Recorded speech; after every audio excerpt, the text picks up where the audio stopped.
Typically, I just have Willis on or fighters that Nico is giving me. I would say about over 60 to 70% of my roster for interviews has been from Nico at this point. So now he's here in the flesh. We get to see Nico. We get to see Willis. How are you guys doing tonight? Doing good, doing good. Yeah, what's happening, buddy? I'm good. You guys are in Miami right now, right? Yeah, we're in Miami. There's a hurricane about to come as well. So trying to wrap this up as soon as we can before we get that power outage. You guys are gonna be. I'm assuming you're gonna be all right. You guys are bad down the hatches, got water and everything, or what's going on there? We're good to go. We'll probably get a little bit more supplies tomorrow during the day. Okay. We were supposed to be making a trip to see some friends, but Willis decided that he just wants to stay put. So fair enough.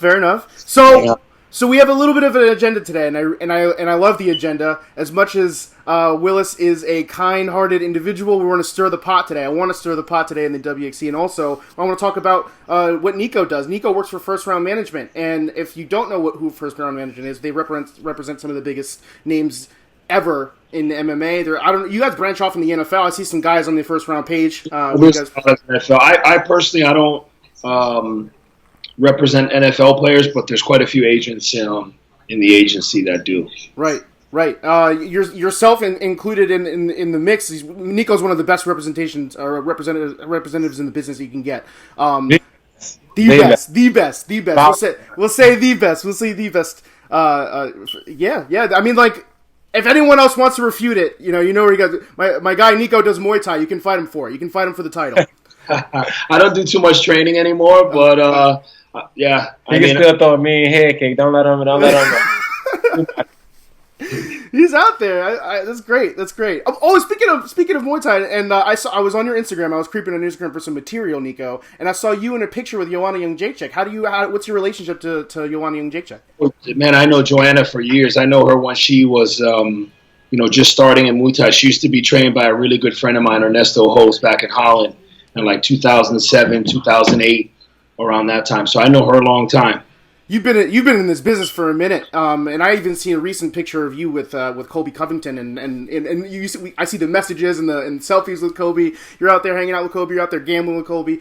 What's it like being in this side of the business? I mean, it's not like often that you get to meet a manager that's pretty deep in the game.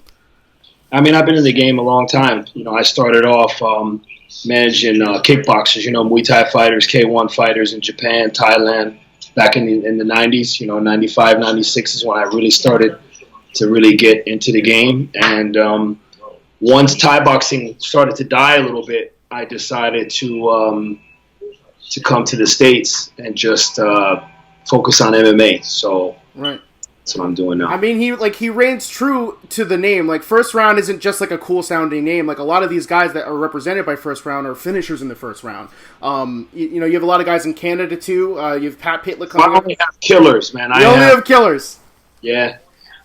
I think I told you that in the message one time. I don't represent any. I mean, I respect all fighters, but I'm not in this to manage guys that are just. Average. You know what I'm saying? Right. I have about 15, 20 guys, and they're all killers. All of them. Even from like the smaller promotions, like the gentleman Josh Wick. You hooked me up with the interview. I watched his recent knockout. It was I think Willis posted it on a story. That's where I saw it. Then I reached out to Josh. These guys, they're also technically great, and they're also strong, and you even represent women too. One of the women I want to talk about was Isis Verbeek. Is that how you say her name?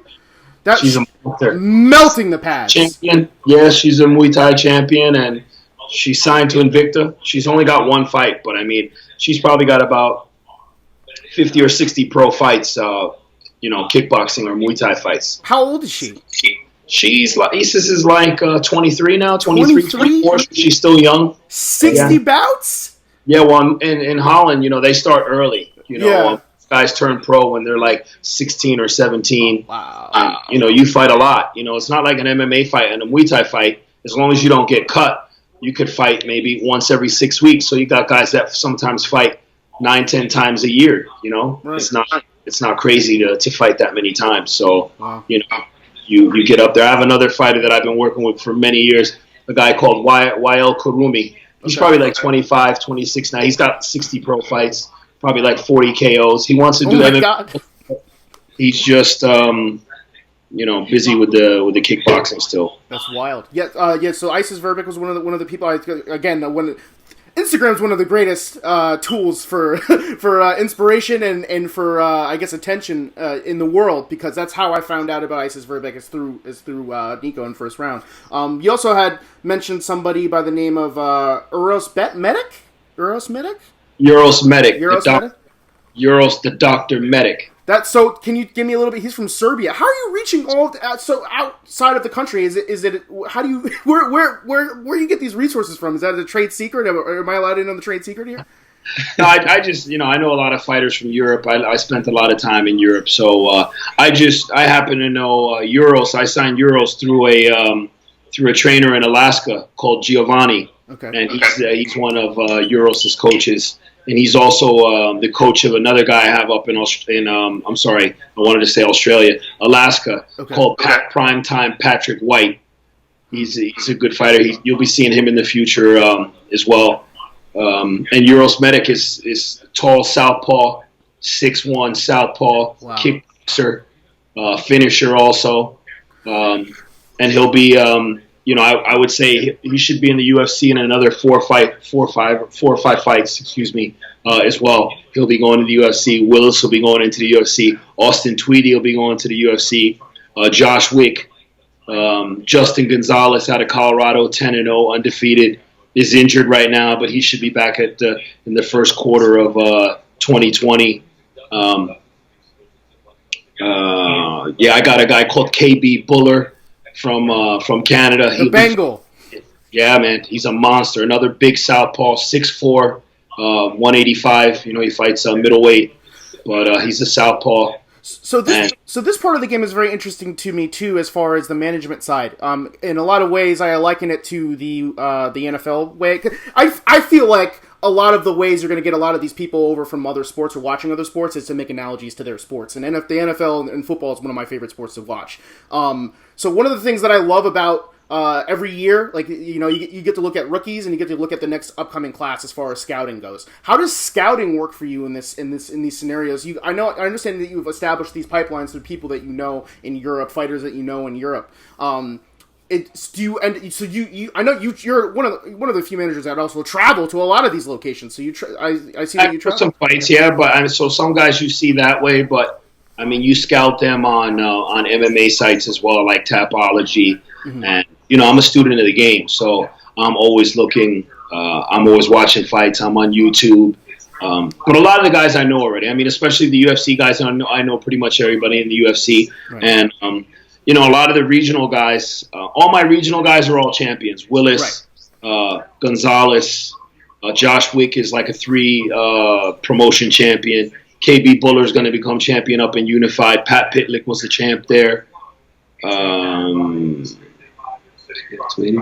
Yeah, Austin Tweedy, also a champ. He'll be headlining WXC. He'll be making his comeback in October against we're still looking for an opponent, but he should be in the UFC also soon as well, Tweedy. Maybe 2 more fights. This next one coming up, and maybe 1 more. He's got a baby coming on the way right. as well, Tweedy. So, after his baby, he's got a fight in October, and then I think his baby comes in like January or February. So after that, he'll be back fighting, in the spring of 2020. And I know you had mentioned the regionals before, and then if there's like any shred of doubt, if you're a listener to like if there's any validity to this, I would say almost all the guys that I've seen so far have either ended up a champion in the league that they're in, or already a champion that I've talked to, or they're going into the UFC, or they're going into Bellator, or they're going like all of these guys are going. They're not. It almost seems like it's like they're destined to head towards Dana White's Contender Series, and that's what I want to talk to you guys about as far as with Willis and what we want to talk about his future.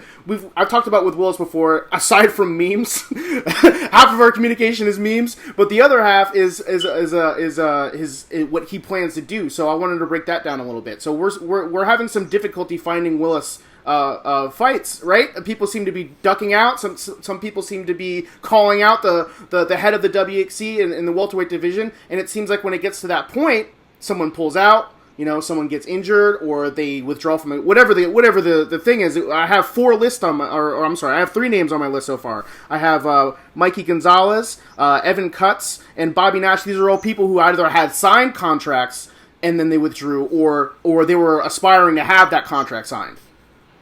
Mm-hmm.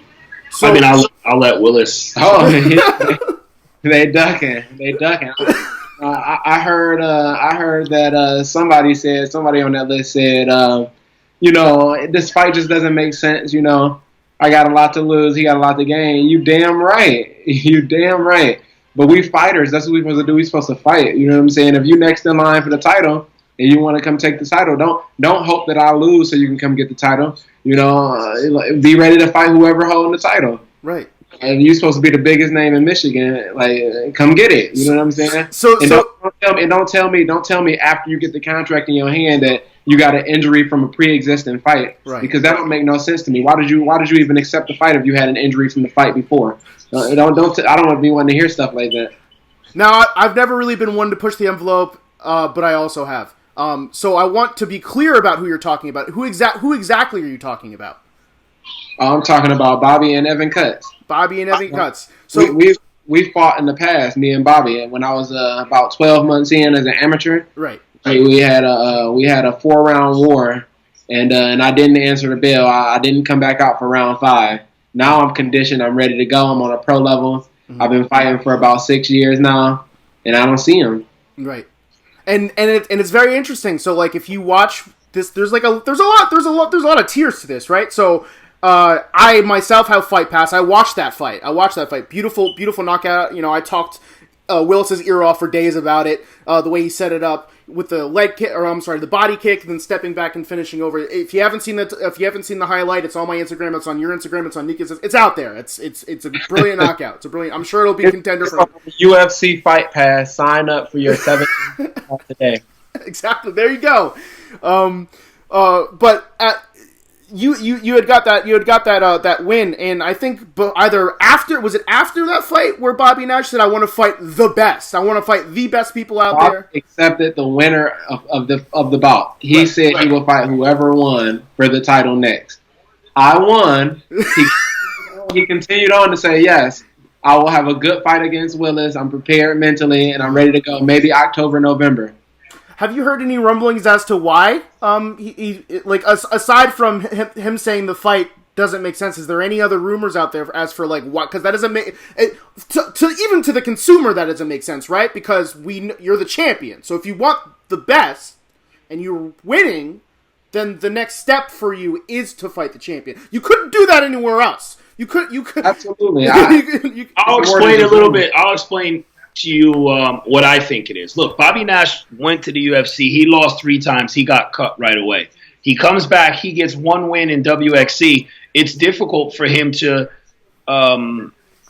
mess that momentum up and fight Willis because Willis is a tough fight for anybody. So if he fights Willis and he gets KO'd, he's right back to where he's back at square one. So I'm sure he's trying to just get easier fights and get some wins and get back. Yeah. Maybe get back to the UFC. I mean, I don't know what his aspirations are. I don't know Bobby personally, but I know he does. I know why he doesn't want to fight Willis. That makes sense. If I was his manager, I wouldn't tell him to fight Willis either. Wow. Yeah. No. I mean, like, I always want to use this platform, and if for any fighter that wants to go out there and talk about whatever they want to talk about, whether it be their career, whether it be charity, whether it be an invention they have. So as much as I would give Willis this platform, I would also give Bobby Nash that platform. I don't have a dog in the race, but so far, just from what I'm seeing from the landscape and from what I've seen with my own eyes, you're leaving us to fill the blanks, right? So if you come out and you say it doesn't make sense, and I know that Willis is the champion and you're not the champion and you want to fight the best, then that's the only matchup that makes sense. If you don't want to do that, what you just said makes the most sense. Of course you don't want to take the matchup. So then that begs me for my next question. So then you guys have lined up another fight in that place. Well, let me add something. Yes. We're not hung up on Bobby Nash or any one opponent, and I tell Willis that all the time. I've been in this game so long. You can think you're fighting somebody, the contract could be signed, and then it doesn't happen. So it's not like we're calling Bobby out or we really need to fight Bobby. That's not it. We're just fighting, whatever opponents that make sense to us, because on Willis's way to the UFC, those are the guys that will fight. Right. We entertain anybody. So it wasn't Bobby. Then this Mikey Garcia guy came. Is that his name? Mikey Gonzalez. Yeah, he really not strung up on was a fight, and for whatever reason, he didn't sign up. Right. So we moved on, and now Willis is going to fight a guy that's champion over at Fury FC down in Texas, Anthony Ivy. Okay. 7-2, 7 finishes, same record as Willis, all 7 wins by finish. Right. So yeah, it looks like on paper it's going to be a really good fight. Awesome. I mean, and then even looking forward, at this point, at every level so far, right? You talk to the management says he's going to the UFC. Every manager wants their fighter to go to the UFC, but things happen. But as far as recognition, I'm even talking to people that don't even that I haven't even really met Willis or haven't met Willis directly, or I know them indirectly through you. There are people that I have for indies that I got who've heard about Willis. There's some buzz for Willis Black. As far as his name is concerned, which is super difficult to do in fighting. So the buzz is there, the attraction's there. Even the commentators are every time Willis fights, it's you see their expression change as soon as they feel the strength of Willis. That's one of the things they say out there. So it's all coming into I guess to fruition for Willis as far as him being a defending champ.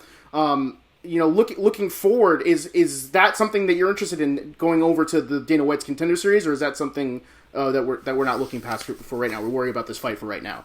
Well, I mean, we go fight by fight, of course, but I mean, I wouldn't be I don't want to say successful, because I wouldn't be so experienced in this business if I wasn't thinking ahead. Right. So of course we go every fight by fight, but right now we have this fight.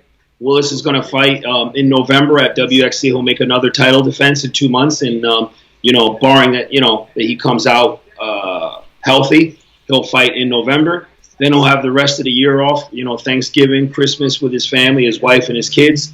Start training in January. If he's not signed to the UFC at that point, we'll do a fight probably in WXC, another main event in March. When he wins that fight, if he doesn't get signed to the UFC, he'll be 11-2 by then. We'll just stay idle until the Contender Series, because that's how most guys are getting signed at the moment. Right. Most guys right now are being signed to the UFC through the Contender Series, or you have to be a big name guy that they sign straight in. The rest are late replacements.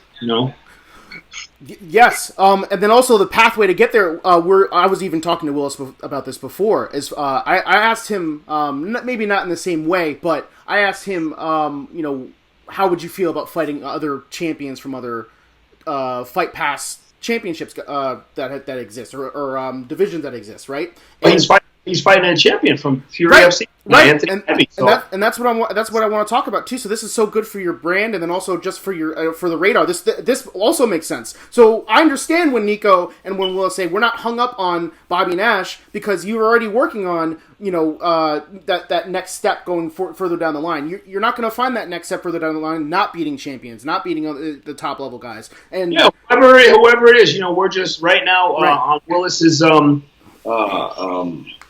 path to the UFC, we're fighting only top, notch guys, right? In the regional circuit, whether that be the last guy he fought, Fast Eddie, right? He's a little older now. I think Willis got him at the right moment, but I mean, you saw what he did with him. It was a first round finish. It's on the shirt, it's everywhere. You know what I mean? Yeah. So, but that's a big accolade, and this is a big fight for you coming up. What's your preparation like? You didn't go to Miami for any training at all, right? Were you there just for some time, or were you doing anything there for as far as training goes? This is where I train at. I come down here, I try to hit hard knocks, get some Muay Thai in with Gregory Chopin. Mm-hmm. Nico had me go out and run some miles, do some sprints. Go to fighting sports, cyborg. Fight sports. Some jiu-jitsu. I came out here for a camp to finish my camp off. I mean, I didn't expect to run into Dorian here. Right. But I came down here to put some extra work in. So I did some work today. I'm gonna get up tomorrow, and do some more work, trying to get as much work in as I can before this hurricane hits. Right. Once it passes, then I get right back to it. Right. Right. No, I mean, this is going to be a big fight for you too, just like any other fight. I mean, you only take the big fights. We've been over. Next fight is always your biggest fight. Right. So now we have Ivy, and in November we don't. God willing, as soon as Willis wins that fight, they'll announce who the opponent is for November. We have somebody in mind, but we're not looking past Anthony Ivy. So as soon as he, takes care of Ivy, then he'll fight in November. And that night, maybe the guy will get called into the cage at WXC if he happens to be there, right? Or the promoter will announce who his next opponent's going to be. Okay. So, I guess we're trying to shift to a smaller time frame here. We're shooting for 30 minutes. So, this last 7 minutes, I wanted to dedicate to you guys. Is there anything else that you wanted to state? Is there anything else that you wanted to bring up? Sponsors, anything else that you wanted to bring up, just as a closing for the show? Oh yeah, I would like to give a shout out to my social media pages. Trying to gain, I got a little bit of momentum rolling. Trying to continue to progress, get a better support system, and build a following. Give me a shout on Silverback Black on Instagram, Twitter, and on Facebook. I appreciate what you're doing with your social media page. You just recently had like a spam on Dana White. I love that tactic. That's fantastic. Did you get any type of anything from that? Did you get any type of notification for that at all?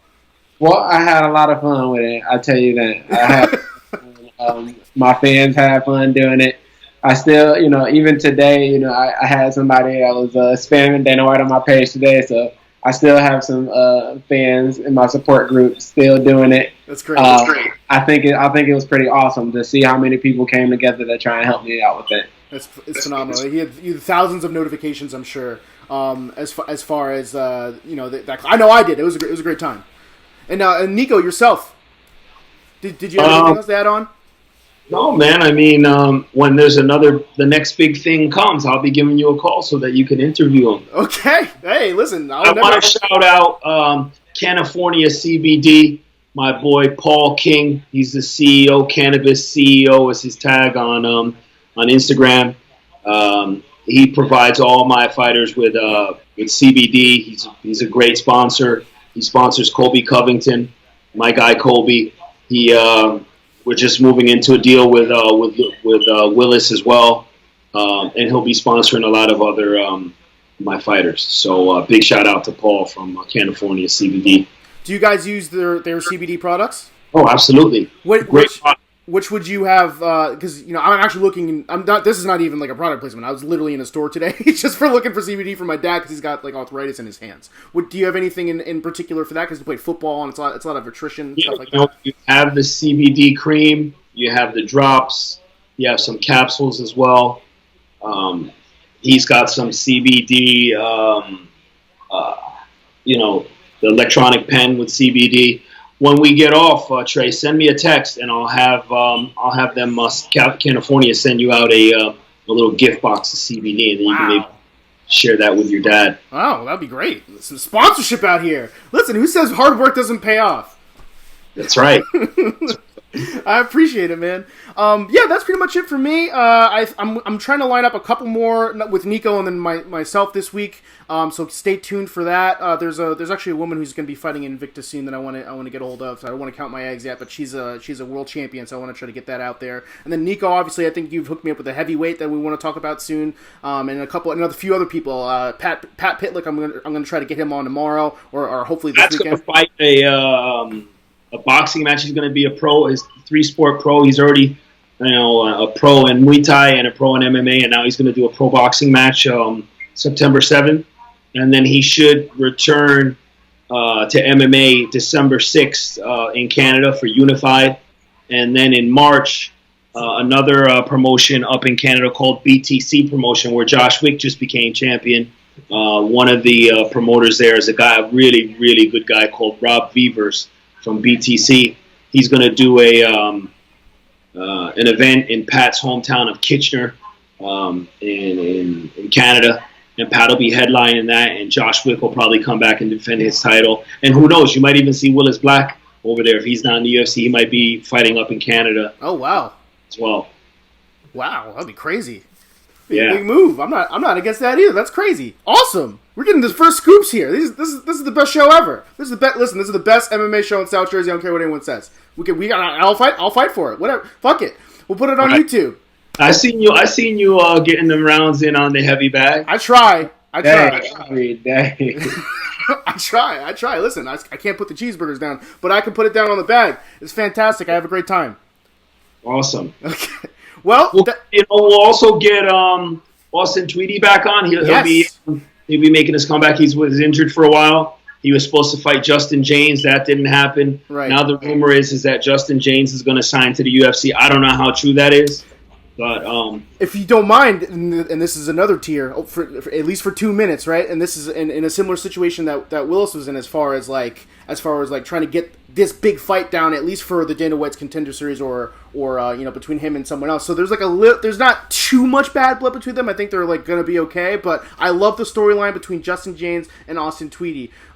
This is a fight that I feel like makes the most sense. For at least for that division. Absolutely. That's a fight that needs to happen. Right. And unfortunately, Austin had a torn cartilage in his rib. Yeah. And he came back too fast, and he was supposed to fight James, and he re-injured it. And Justin was like, "Oh, he doesn't want to fight." Why wouldn't he want to fight him? Right. He's a fighter, you know what I'm saying? Right. So now, like I said, the story that I heard from the promoters over at WXC is that Justin James was going to get signed to the UFC. I don't know because I don't really follow him like that, so I don't know, but I don't think he is. So there's no reason why he couldn't fight Tweedy in October. Or alternately, right? They both fight each other on the Dana White's Contender Series. I would love for that to happen. That's a possibility. That would be so crazy.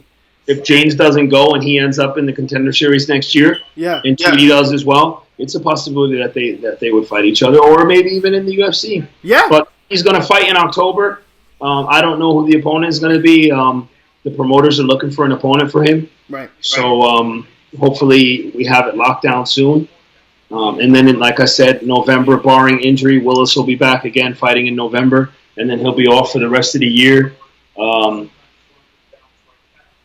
that's about it from us. I mean, maybe you want to do another interview with James, and then he can tell you if he's going to the UFC or what his plans are. We're not hung up on him, by the way. Right. I'm not hung up on any opponent for any of my fighters. Right. I think that fight just makes a lot of sense for WXC and for Austin and for James. The winner of that fight should definitely be signed to the UFC. So, I mean, I would hope that James comes back to the WXC and fights Tweedy if he's not going to be signed by October. And I hope so, too. If he beats Tweedy, it makes his case even bigger to go into the UFC. Right.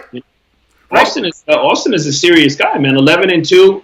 All his wins are by finish. He just finished that guy Putven from Utah on his last fight. Guy that trains his head coach is Jeremy Horn, who I know from way back in the day. That guy had never been finished before, and he hurt Tweedy in the beginning of the fight, and Tweedy ended up knocking him out cold in the first round. That just goes to show you how much of a beast Tweedy is.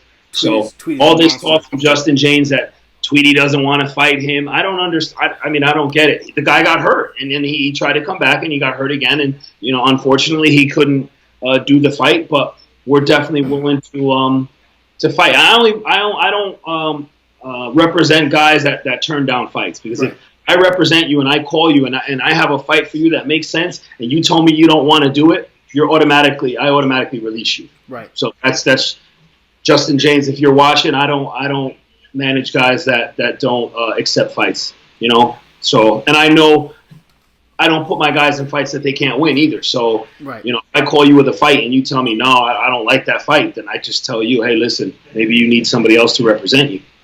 Right. So, Tweedy definitely wants to fight him, and he wanted to fight, and he had almost tears in his. I could hear him choking up when he called me and told me that he couldn't fight James. So it's just all the internet talk that he didn't want to fight him. This is just it's ridiculous. Yep, and I also want to give, I would gladly moderate that panel discussion. Like, if they would love to talk to each other about it, I can get Tweedy on. Can you do do you do that like a split screen with two guys that are on? I can. Talk to James. You got his contact. Talk to James. Let's set it up this week, and let's have those two guys talk and hash it out and find out. Let's do it. If there's a way to make that fight on our side, there's definitely a way to make that fight. We don't have an opponent yet for October for WXC, and if James wants that fight, we 100% would love to match Austin up with him. Awesome. All right, that's the best closing words we're gonna get as far as it goes. Wrapped it up nice, tight with the bow. Willis is clapping, always with the shirt. Willis, you can't be on here with your shirt off again, man. You can't do that, bro. You can't do that. All right, not on my show. Listen, if we're gonna have shirts off in here, we're gonna do it and look each other in the eyes, okay? Yeah, that was kind of weird. I was going to tell him, hey, you should have a shirt on. It's the second time. Listen, I understand. You're a beautiful man. I get it. But, put a first-round shirt on. We gotta get the double promotion. He's got like 1 million of them. I don't know why he doesn't have them.